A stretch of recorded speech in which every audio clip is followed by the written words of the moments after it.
Shalom Bapak Ibu Saudara yang berbahagia, sahabat sapaan Gembala GKI dimanapun saudara berada pada kesempatan ini.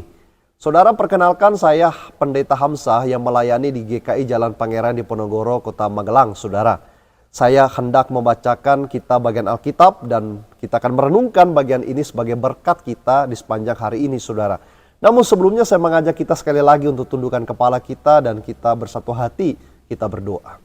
Tuhan, kami rindu mendengarkan sapaan-Mu. Kami rindu mendengarkan sabda Tuhan. Apa yang Tuhan ingin katakan kepada kami di kesempatan ini, Tuhan berbicaralah. Karena kami sudah menyiapkan hati dan telinga kami. Dan biarlah benih yang jatuh di dalam hati kami ini kemudian bertumbuh dan berbuah. Sehingga kami berkenan di hadapan Engkau. Terima kasih Tuhan, kami siap menyambut firman Tuhan. Dalam nama Tuhan Yesus, kami berdoa. Amin. Bapak Ibu Saudara, pembacaan kita pada hari ini terambil dari Lukas pasal 17, ayat yang ke-11 sampai ayat ke-19. Tetapi fokus bacaan kita diambil dari ayat 17 sampai ayat yang ke-19, saudara. Saya akan bacakan bagi kita sekalian. Lalu kata Yesus, "Bukankah ke-10 orang tadi semuanya telah menjadi tahir? Di manakah yang 9 orang itu? Tidak adakah di antara mereka yang kembali untuk memuliakan Allah selain daripada orang asing ini?" Lalu ia berkata kepada orang itu, "Berdirilah dan pergilah, imanmu telah menyelamatkan engkau." Bapak Ibu Saudara yang dikasihi Tuhan, orang sehat itu punya banyak sekali keinginan di dalam kehidupan mereka. Tetapi orang sakit, saudara, punya satu keinginan saja, yaitu menjadi sembuh. Kita bisa bayangkan apalagi sakit itu yang dialami oleh 10 orang kusta ini. Mereka betul-betul menderita bukan hanya secara fisik tetapi juga secara mental mereka. Mereka dianggap orang berdosa, mereka tidak berharga, bahkan dikatakan najis. Orang-orang tidak akan berdiri dekat mereka, orang akan menjauh dari mereka sambil meneriakkan kata yang tidak enak sekali di telinga dan di hati, yaitu Anda najis. Saudara yang dikasihi Tuhan, orang-orang berpikir bahwa penyakitnya adalah penyakit akibat hukuman Allah. Sehingga tidak satu pun orang yang mau mempedulikan orang seperti itu. Tidak satu pun orang yang hendak mengulurkan tangan untuk membantu orang yang terhukum dan dihukum oleh Tuhan itu sendiri. Tetapi mereka masih memiliki satu harapan. 10 orang kusta itu masih memiliki harapan. Mungkin Yesus akan berbeda dengan orang lain.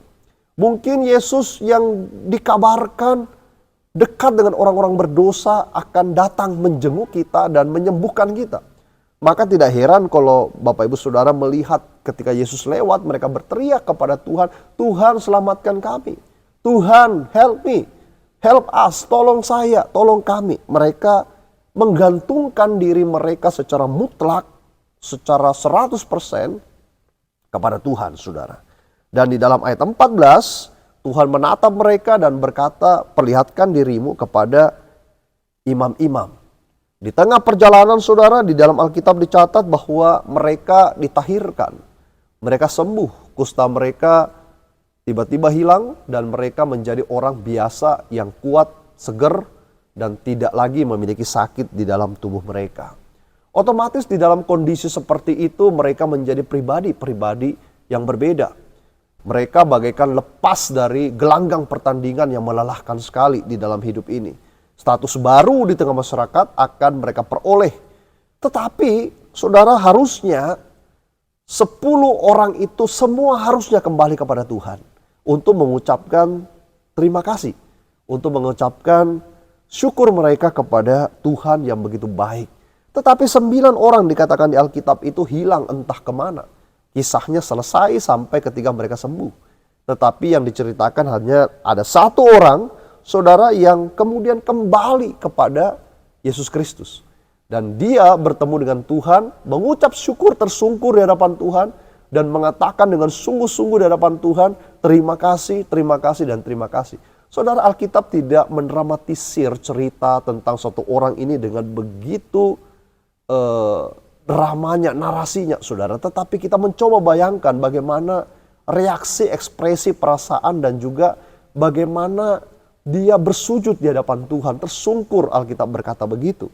Yang menandakan bahwa dahinya pun sampai di tanah saking dia berterima kasih kepada Tuhan. Saudara, 9 orang 1 orang yang kembali. Begitu banyak orang yang tidak mengerti apa namanya syukur. Berapa banyak orang tidak mengerti apa namanya berterima kasih. Lebih banyak orang yang menerima berkat, menerima mujizat, menerima kebaikan hati Tuhan, menerima pemeliharaan Tuhan, tetapi kemudian melupakan semudah itu.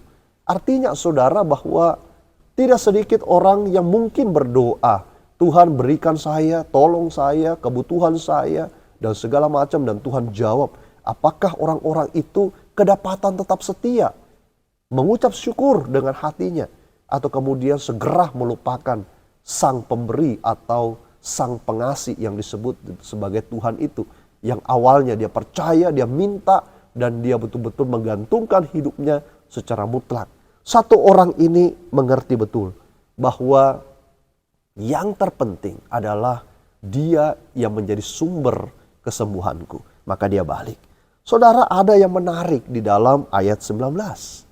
Ketika dia kembali, saudara, Tuhan Yesus berkata bahwa imanmu telah menyelamatkan engkau. Ada double blessing di sini. Yang pertama, saudara, dia imanmu telah menyembuhkan engkau.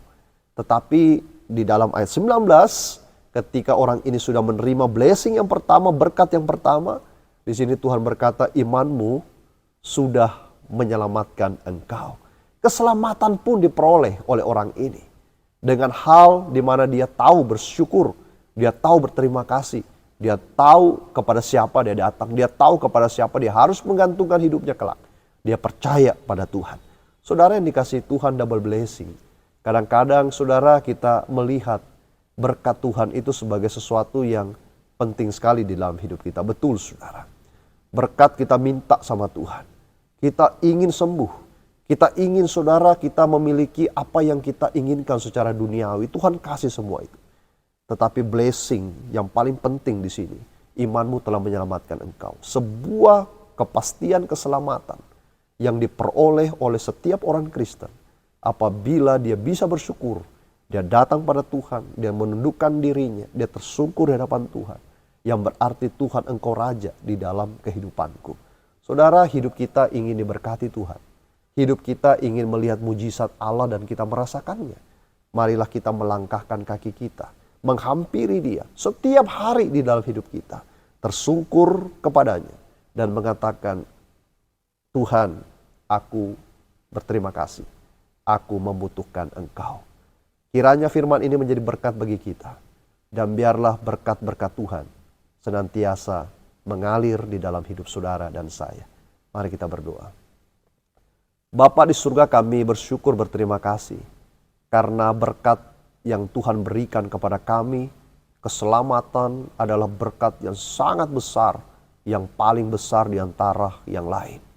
Dan kami juga bersyukur Tuhan, dan ingatkan kami selalu untuk selalu datang bersyukur pada Tuhan. Berkat-berkat apa yang kami terima setiap hari di dalam hidup kami. Kami masih bisa menyanyi, kami masih bisa bernafas, kami bisa melakukan ini dan itu Tuhan. Kami masih bisa punya teman dan ngobrol dengan teman kami masih punya keluarga, kami masih punya hal yang kami kerjakan, kami masih punya hobi. Harusnya kami tetap bersyukur kepada Tuhan untuk segala sesuatu yang Tuhan berikan bagi kami. Terima kasih Tuhan, ajar kami terus untuk hidup, menggantungkan hidup kami kepada Engkau. Dalam nama Tuhan Yesus kami berdoa. Amin.